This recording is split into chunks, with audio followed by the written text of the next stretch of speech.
Continuamos con nuestra serie Formándonos para Sembrar. Hoy nuestro mensaje se titula Utilizar nuestro testimonio.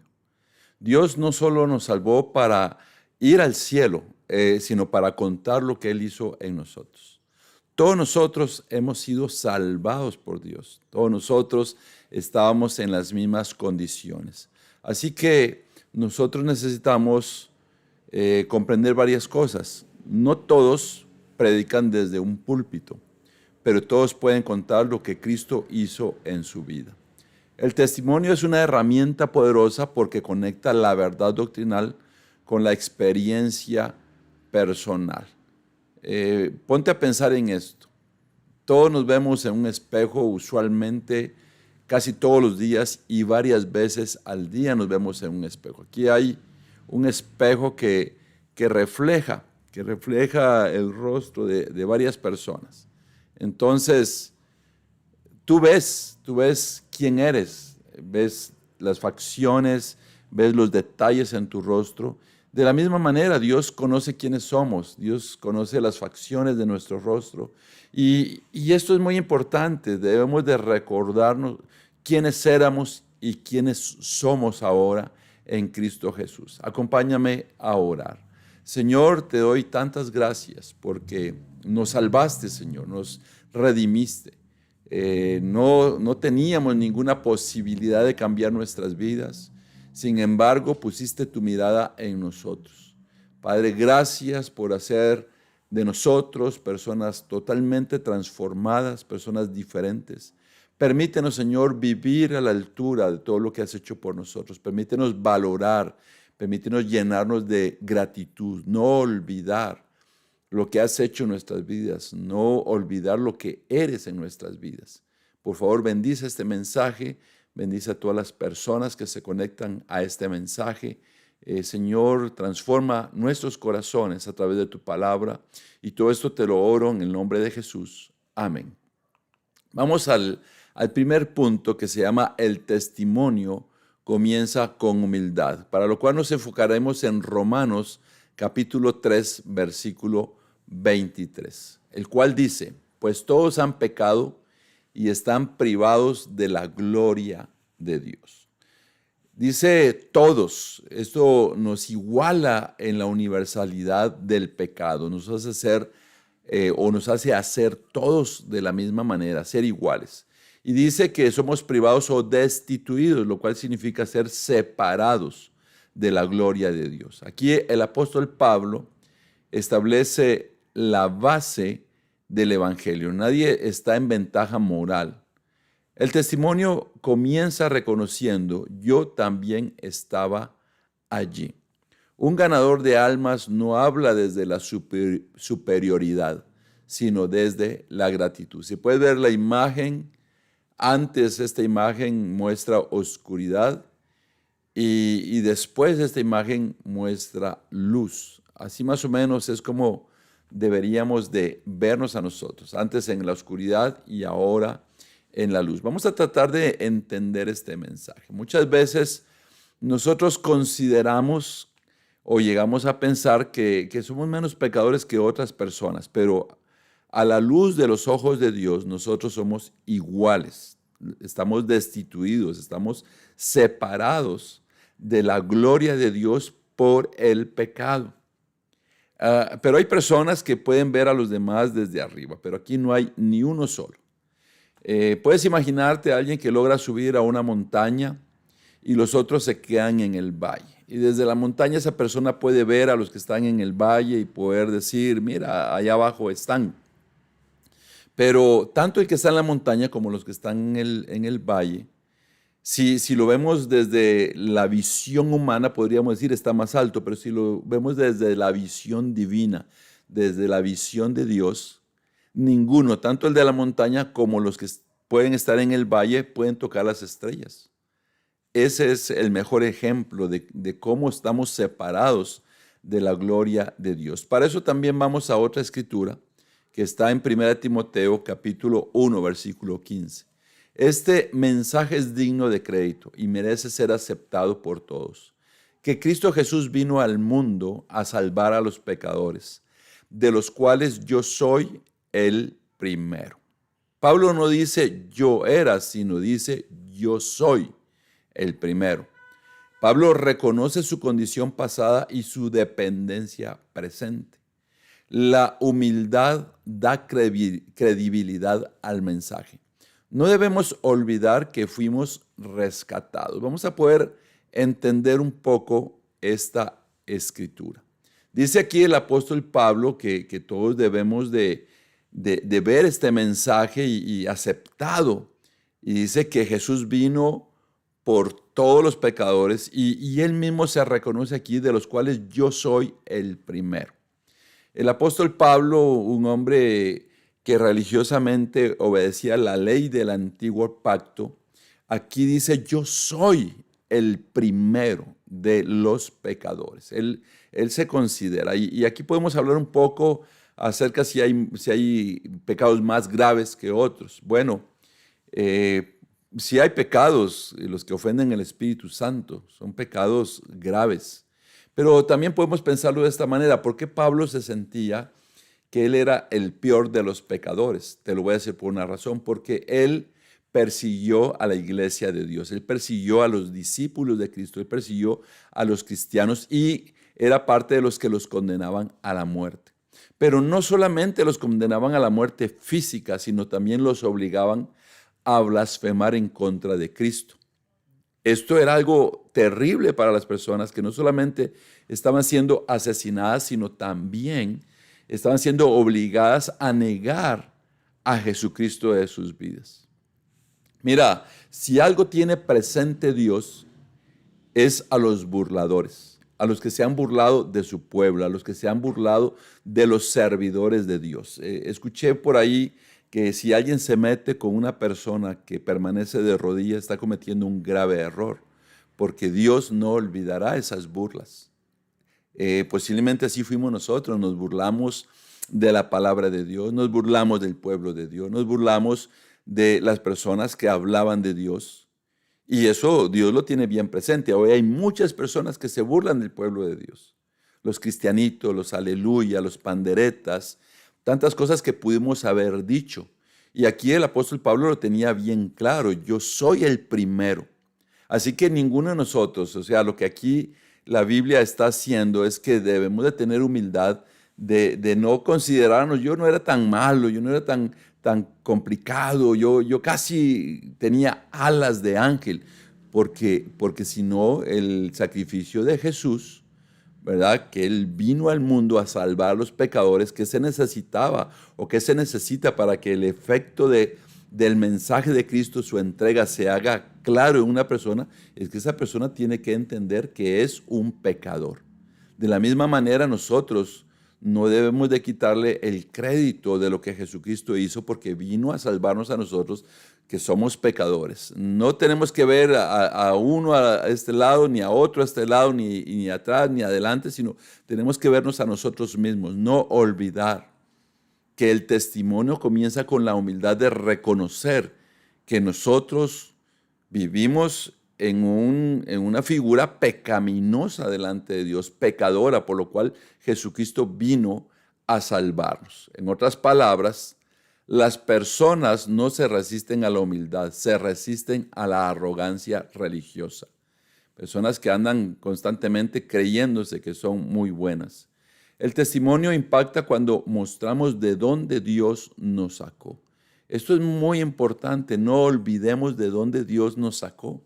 No minimicemos la obra redentora de Dios, ni en nuestros propios corazones, ni en nuestras mentes, ni en nuestra realidad. Nosotros éramos inmerecedores de la salvación, pero Dios nos dio la salvación. Nosotros no podíamos alcanzarla por nosotros mismos. No olvidemos de dónde Dios nos sacó. No te compares con las demás personas, sino compárate con el Hijo de Dios que vivió en este mundo, sometido a las mismas debilidades que todos nosotros, solo que Él nunca pecó. Así que esa es la altura, porque eres un pecador, porque eres alguien que estaba separado de la gracia de Dios porque no estabas a la altura de poder ganar eso, no estamos a la altura de ganar el cielo. Y esto nos lleva al segundo punto, que el testimonio exalta la gracia, no al hombre. A veces nos exaltamos a nosotros. Cuando compartimos la Santa Cena al frente de la iglesia, a las personas que tenemos la oportunidad de compartir la Santa Cena debemos de ser cuidadosos, porque al compartir la Santa Cena lo que nosotros estamos haciendo es haciendo memoria del sacrificio de Jesús en la cruz. Pero aquí viene lo peligroso. Cuando en lugar de hacer memoria de ese rescate que Jesús hizo de mi vida o de nuestras vidas, de dónde nos sacó, comenzamos nosotros a hablar de nosotros, hablamos de nosotros y es que yo era así y entonces mi vida cambió y ahora soy diferente. Entonces no estamos haciendo memoria de Jesús, sino estamos haciendo un cuento de nuestra propia biografía. Por lo tanto, si contamos nuestra historia y cómo éramos y cómo soy, pero no está Cristo ahí, no estamos haciendo memoria de Cristo. Mira lo que dice Efesios capítulo 2, versículo 8 al 9. Porque por gracia ustedes han sido salvados mediante la fe. Esto no procede de ustedes, sino que es el regalo de Dios y no por obras, para que nadie se jacte. Dice esto que fue por gracia, o sea, fue un favor inmerecido. Eso es lo que significa. No por obras. Esto elimina el orgullo espiritual. Y dice al final, el testimonio no es autografía glorificada, es evidencia de gracia. Entonces, volvemos a regresar. A veces podemos estar hablando más de lo increíbles que somos, que Dios nos salvó, pero nosotros teníamos grandes dones, talentos, cualidades. Yo era elocuente, yo tenía dones para cantar, dones para tocar instrumentos, para predicar, para servir. Y Dios casi, yo soy un premio para Dios. No, no, queridos hermanos. No es por nuestras obras, no es ni siquiera, podemos decir, por esa gran fe, sino por la gracia de Dios. Hemos sido salvados por la gracia, es un regalo inmerecido que tenemos. Entonces, el testimonio en nuestras vidas exalta la gracia, exalta a Dios, exalta a Jesucristo, no al hombre, no a nosotros. Nosotros lo único que tenemos que hacer es reconocer quiénes éramos. Te puedes imaginar una persona que es capturada. Figúrate que eres una persona que va caminando por la ciudad y eres secuestrada. Una persona que eres secuestrada. Ya desde ahí ya es caótico el ejemplo que estoy dando. Eres secuestrado y eres llevado cautivo o cautiva a un lugar que ni conoces. Vamos a inventar un lugar. Eres llevado al otro lado del mundo donde no conoces el idioma, no conoces la cultura y te llevaron para ser vendido o vendida como esclavo. ¿Y qué es lo que persiguen? Que hagas la limpieza, que cocines, ser latigado, ser, la verdad, dañada en tu integridad. No tienes ningún valor y te ponen a la venta. Así somos nosotros. Hemos sido esclavizados por el pecado, esclavizados por el enemigo para ser condenados y ser asesinados. Pero viene Cristo y dice, yo pago todo lo que sea necesario por esa persona para liberarlo. Ahora te puedes imaginar que Dios te rescata de ese lugar que ni conoces, de ese idioma que ni conoces, y te trae. Entonces tú deberías de estar hablando de quién te rescató, de quién te habló, de Jesús, de Dios, de lo que hizo en tu vida. Pero a veces nos sentimos tan cómodos con nosotros mismos pensando, yo no era tan malo, lo que Dios hizo por mí no era tan gran cosa. Y comenzamos a vivir tan relajados en lugar de levantar y exaltar la gracia de Dios. Y comenzamos más a vernos a nosotros. Yo ya no soy como esas personas, yo ya no soy borracho, yo ya no tengo esto, no tengo lo otro. En lugar de pensar, yo soy lo que soy por la gracia de Dios, porque Él me rescató de la condena que tenía. Estaba vendido como esclavo, como esclava al pecado, a los vicios, a las adicciones, a todo. Pero Él me rescató. Es más, hay personas que en este momento pueden estar siendo rescatados por Dios, pero si no tienen estas bases sólidas, será cuestión de un poco tiempo, porque rápidamente volverán otra vez a hundirse en el fango, si no se dan cuenta y no valoran lo que significa el esfuerzo, el sacrificio de Dios en nuestras vidas. 1 Corintios 15:10 dice, pero por la gracia de Dios soy lo que soy, y la gracia que Él me concedió no se quedó sin fruto. Al contrario, he trabajado con más tesón que todos ellos, aunque no yo, sino la gracia de Dios que está conmigo. Pablo está reconociendo su transformación. Dice aquí que por gracia Él es lo que es. La gracia no solo salva, también nos transforma. El testimonio muestra poder continuo. El mejor argumento del Evangelio es una vida transformada. Aquí estaba el apóstol Pablo diciendo que por la gracia de Dios él era lo que era. Inclusive él mismo estaba hablando que en comparación con los demás apóstoles, él trabajaba mucho más, pero él se seguía considerando aquí menos, porque él reconocía que fue un perseguidor de la iglesia. Aquí vuelvo a recordar, así como el apóstol Pablo se sentía de haber atacado la iglesia, de haber atacado a los seguidores de Dios, a los servidores, de enviarlos a la muerte, nosotros no debemos de olvidar que muchas veces blasfemamos contra Dios, que muchas veces nos burlamos de Dios. Cuando estamos viviendo en pecado, nos reíamos de Dios, nos burlábamos de Dios, veíamos las personas que iban a adorar a Dios, veíamos las personas que se negaban al pecado y nosotros continuábamos gozosos en esa vida de placer. Y eso es lo que recordaba el apóstol Pablo. Él está diciéndonos que el mejor argumento del Evangelio es una vida transformada. Ese es el mejor argumento, el exaltar la gracia de Dios, la bondad, la misericordia, la compasión y no al hombre. Esto nos lleva a las siguientes reflexiones. Si Cristo no es el centro de mi testimonio, entonces estoy contando mi historia, no el Evangelio. Un testimonio eficaz siempre termina glorificando a Jesús. Te lo voy a decir de esta manera. Un hombre entra a un restaurante y comienza a pedir dinero a las personas que están comiendo en ese restaurante. Entonces las personas que están en este restaurante perciben algo que no es bueno en este hombre y varios lo rechazan. Inclusive las personas que trabajan para el restaurante se dan cuenta que este hombre entró y que no es permitido. El restaurante paga instalaciones, paga empleados y no permiten, tienen el derecho de admisión. Pero este hombre entró y mostrando que tiene una necesidad comienza a pedir dinero y las personas le dicen que no. Entonces una trabajadora le dice a un compañero que ahí está ese hombre y este hombre va a venir. Y entonces el hombre sale al restaurante diciendo palabras indecentes y maltratando a todos, diciéndoles muertos de hambre, con palabras indecentes. Entonces, ¿qué es lo que sucede en el corazón de las personas que están ahí? Las personas logran ver que era mentira lo que este hombre estaba diciendo, que era un hombre sin escrúpulos, un hombre abusivo, un hombre que estaba mostrando una falsa humildad al decir, por favor, regálame dinero para poder comer.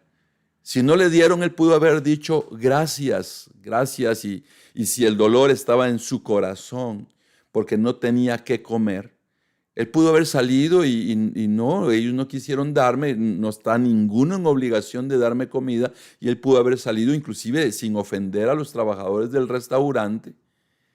Pero no, él lo que hizo fue demostrar que era falsa su manera de transmitir que era una persona humildemente necesitada de comida. Era más bien una persona malcriada, queriendo aprovecharse de las personas que estaban ahí comiendo con el fruto de su trabajo.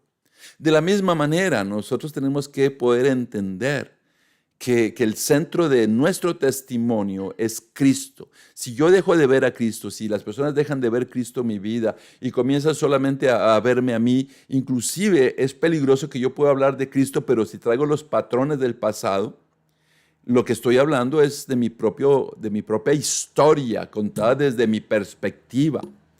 Soy cristiano, pero cauterizo mi conciencia al decirle a las personas que Que yo soy cristiano, pero actúo como se me da la gana. No, un testimonio eficaz siempre termina glorificando a Jesús. Siempre termina poniendo la imagen de Jesús en nuestras vidas. Acuérdate, vamos a ser ofendidos, vamos a ser avergonzados, humillados, fuera y aún dentro de la iglesia, porque van a haber personas que van a venir y van a actuar que son nuestros hermanos, que son cristianos, pero si traen todo el pecado de antes, yo diría, hay que preguntarnos si realmente están testificando la gracia de Dios o se están testificando ellos mismos. Y esto nos lleva al tercer punto. El testimonio no es una semilla que Dios usa. El testimonio es una semilla que Dios usa. Marcos 5:19, Jesús no lo permitió, sino que le dijo, vete a tu casa, a los de tu familia y diles todo lo que el Señor ha hecho por ti y cómo te ha tenido compasión. Jesús envía al endemoniado gadareno recién liberado. No tenía teología profunda, pero tenía experiencia real. El primer campo misionero fue su casa. Evaluemos esto. Jesucristo salvó a este hombre de los demonios que tenía, este endemoniado. Y él quería estar con Jesús, quería ir con Jesús, pero Jesús le dijo que fuera a los de su casa. Ahí es donde debemos de comenzar a predicarle a los de nuestra casa, a los de nuestra familia y también a todas las personas lo que Dios ha hecho por nosotros y cómo Dios nos ha tenido compasión. De la misma manera, así nos envía a nosotros. Él no tenía cuando nosotros comenzamos una vida en Cristo, quizás no hemos leído ni siquiera un capítulo, un libro completo de la Biblia, o no hemos leído toda la Biblia completa, pero tenemos la experiencia real de la transformación. Eso es una semilla en nosotros, eso es lo que nos lleva al campo misionero. Este hombre gadareno quería estar con Cristo, quería alabar a Cristo, quería tal vez asegurarse de que esos demonios no regresaran a su vida.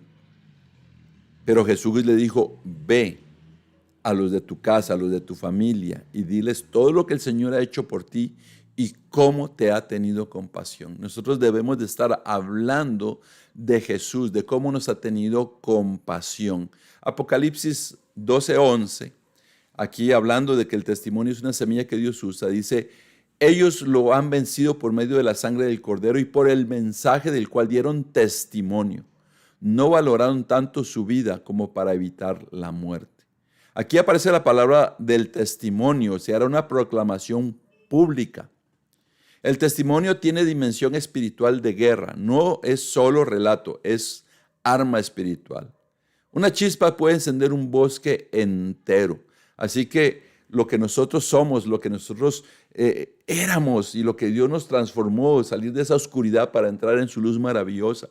Todo eso que nos condenaba, no solamente que hacía de nosotros personas detestables a los ojos de Dios, sino nos condenaba a no ser parte de la vida eterna. Pero ahora Dios, a través del sacrificio de Jesucristo, nos hace agradables a los ojos de Dios y nos permite tener la esperanza de la vida eterna.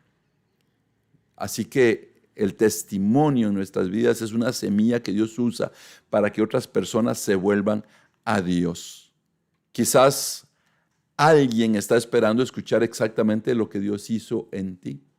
Dios usa historias redimidas para producir nuevas conversiones. Si comienzas a decirle a las personas lo que Dios hizo en ti, no debemos de ver el evangelismo o predicar las buenas noticias de salvación como un programa en la iglesia, sino surgirá como algo natural, que comiences hoy a compartirle a las personas quién eras y quién eres hoy en Dios, que antes no tenía la esperanza de vida eterna, pero que ahora tienes la oportunidad un día de estar eternamente con Dios. Nada de lo que vivamos en este mundo, aun por hermoso que sea, es comparable con la eternidad delante de Dios. Concluimos con varias cosas. Uno, todos tenemos un pasado común, todos somos o venimos del pecado. Romanos 3:23 nos iguala delante de Dios.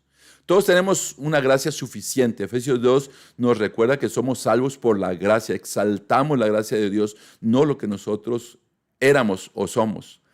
3, todos tenemos una misión, es contar. Como Marcos 5:19, cuando Jesús envió al gadareno a contar lo que había ocurrido.